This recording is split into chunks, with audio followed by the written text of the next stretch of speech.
cheating ex of 7 years that slept with my friends, and the journey to recovery. My relationship was my first, and I was the first woman she'd ever dated.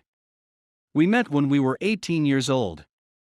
We had difficulties with her flirting with males throughout the relationship, and I would have to approach her to beg her to stop because it made me uncomfortable, but I trusted her completely. Every now and again, she'd beg to start the relationship, and since I was worried about not being enough for her, I'd acquiesce and let her sleep with guys. This went on for a few weeks every year until 4 years later, when I was visiting my family and she begged to open the connection while I was gone. I agreed and asked if I might sleep with a buddy who had shown interest earlier, but she declined. She slept with one person on a regular basis while I was away, and it stung. When I finally urged her to end the relationship and stop sleeping with him, she said, "Don't you want me to be happy?" and didn't stop. I told her that this seemed like cheating, and that we could end up breaking up over it. She would rather continue sleeping with him than be with me. Throughout the relationship, I was aware that I had not been flawless, my mental health had deteriorated, and I had developed a horrible habit of missing class and sleeping in. I never shouted at her, struck her, or did anything of the such, despite the fact that I was clinging and needy due to my anxiety and PTSD. But I did provide emotional support and care for her needs, and I've always been excellent at growing and apologizing if I irritated her. We were great friends, and I'm a romantic. I was often flirting with her and outspoken about my feelings for her. I handled our first split horribly. I experienced a mental breakdown and had to stay with friends, start seeing a therapist again, and devote myself to work. To be honest, I wasn't very kind to her at the time. She still wanted to be friends, and I would use any chance to debate the morality of her acts with her. She'd constantly shut down and shout at me, all while dating the person she'd cheated on me with. That relationship eventually exploded because she became too serious about him too early. He became enraged because she flirted with his friends, and it became physically violent. She broke up with him and went back to me for help. I was yearning for her affection at the time, and we reconciled and reconnected. I went to counseling to focus especially on the trust difficulties I developed around her, and it was a conscious effort that I fought with every day. I swore to never treat her badly again and to be a forgiving person. I worked hard on my mental health in order to become self-sufficient and stable, so she wouldn't have to see my breakdowns anymore. Despite the fact that she didn't hang out with them very much, I built a network of friends that supported me and our relationship. After we graduated, I struggled to find work in my profession, while she succeeded. For me, our town had a little industry, but it was basically constructed around hers. I mentioned the possibility of relocating to my hometown, where I could easily find work in my field and, although hers wasn't as large as in our present town, there were still plenty of options. In addition, we'd be closer to my family, whom I seldom saw, and many of my supporting friends. She rejected, citing the fact that we wouldn't be able to see her family as often, at least once a month, since we were moving across the nation. I valued our relationship, and we remained put. I eventually found a job working from home, but the pay was pitiful, and she became the breadwinner. While handling my student loan burden, I utilized the money I earned to give her presents and flowers when I could. We shared the rent, but she was responsible for all of the other expenditures. She would go grocery shopping, and I would prepare our meals. If I didn't have any job, I would clean the home while she worked. Our slogan was "We're a team." During those 3 years of joy, she never requested to open the relationship, and would come home with me after work to spend quality time together. She would join us if I spoke with my buddies online. We went on unexpected road trips and dates and spent every minute of every day together. Then one of our pals, M25, got divorced and needed a place to stay. He slept in our spare bedroom since we had one. Because he is an extremely gregarious and chatty guy, our quality time was unexpectedly interrupted by an additional person. He was continuously at home and required a lot of assistance, which we attempted to provide. Right away, I noted how well he and my ex got along, and how he would tell her things and seek her approval over mine.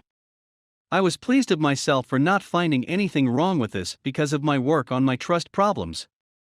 They'd go on walks together, and she'd return home and tell me how it went. I began spending more time with my friends as they chatted, but I made it clear to her that I missed our quality one-on-one time. We tried a few times to have alone time together, but he would inevitably show up and become involved again. She'd attempt to go out of the home to see her closest friend, his wife, F25, so he could get accustomed to being alone. After being vaccinated, I planned a trip to see my parents for the first time in 2 years. Before I left, I warned her that he was needy and weak, and that they should keep some distance between them. She consented and told me that they were just friends, and that nothing bad would happen. I got a nasty feeling in the pit of my stomach at the moment, but I disregarded it. My vacation was fantastic. My parents were overjoyed to see me and considerably more affectionate than usual.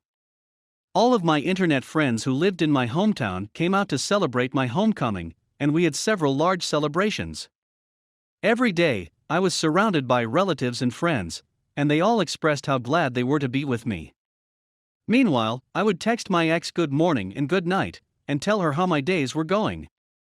She was often saying, "I realize you're busy, but thank you for checking in on me. I'm delighted you're having a good time with your buddies." But as my return trip neared, being surrounded by family and friends in a location I loved became more agonizing. I spoke to my closest buddy, NB26, about perhaps returning home and the practicalities of doing so. They were quite supportive, but they understood my reluctance to relocate since my ex had made it apparent that she did not want to go. As I discussed it with a few more friends and my parents, it appeared like the best option for my future would be to make the move, with or without my ex. When I returned, our buddy had abruptly left. I sat down with my ex and told her I wanted to return home. She sobbed a lot and told me she didn't want to relocate, but she felt compelled to do so. I informed her, broken-hearted, that it would be better for us to part up since we don't do long distance well. We decided to be together for the time being, and then split up before I relocated. She sourly informed me that our buddy was reconciling with his wife, and that they were getting back together. I felt out of the loop, but I believed that there was more to the tale that I didn't need to know about, so we maintained our terminal connection. I introduced her to a relatively new internet buddy who resided in our town. He, M24, was kind, yet strange and odd. We spent a lot of time online playing games and talking. They spoke normally to each other, but I didn't detect any flirting or anything. We all swapped phone numbers and stayed around a bit longer before I left.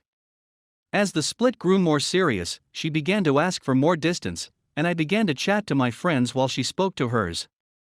I subsequently discovered that she had been chatting to M24 for hours into the night, and she told me that she needed someone to speak to about our relationship ending since her closest friend, the wife, and the husband had become estranged.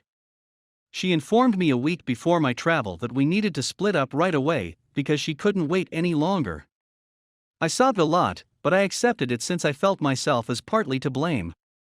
She departed after that conversation and didn't return until late that evening. We slept in different rooms. The next few days were the same.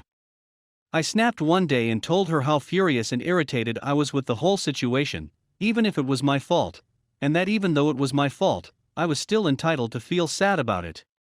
She looked at me coldly and scarcely talked with a neutral expression on her face as I sobbed on the floor.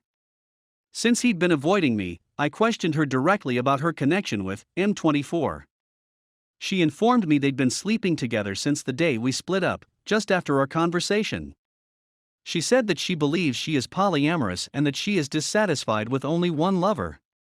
I informed her that this was not the way to explore her sexuality, and that I wished she had been honest with me. Defeated, I went to my room and sobbed for hours on the phone with my closest friend. After that, my ex and I sought to maintain a tenuous relationship for the time being, and she warmed up a little as my flight loomed. I had lunch with the husband and his wife 2 days before my trip to say my goodbyes. I informed them that my ex and I had formally ended our relationship, and that I was looking forward to the future. They were both overjoyed for my relocation and overjoyed that I would be surrounded by loving relatives and friends, yet they seemed impatient. While her husband looked guilty, her wife eventually dropped the bomb on me. Before we broke up and before I ever contemplated leaving, he and my ex were sleeping together the whole time I was out of town visiting my family. My ex had been telling him the whole time about how I was an absent and indifferent spouse, and how she wanted to investigate polyamory. His wife found out and abandoned all their present troubles to compel him to return to the home because she didn't want me to be harmed anymore. I was stunned, but I had already been beaten by the news of M24. I said my goodbyes and she apologized for the anguish I was feeling. Her spouse silently apologized as well, perhaps realizing how much he had done wrong. They've both severed all relations with my ex. Before leaving home, I contacted my ex, who responded normally and cheerfully, and told her his wife told me everything. Would you mind if I stayed away from the home tomorrow while I finished packing? She remained silent for a while, then began weeping and said, I was going to tell you. Before I answered, I don't want to speak about it.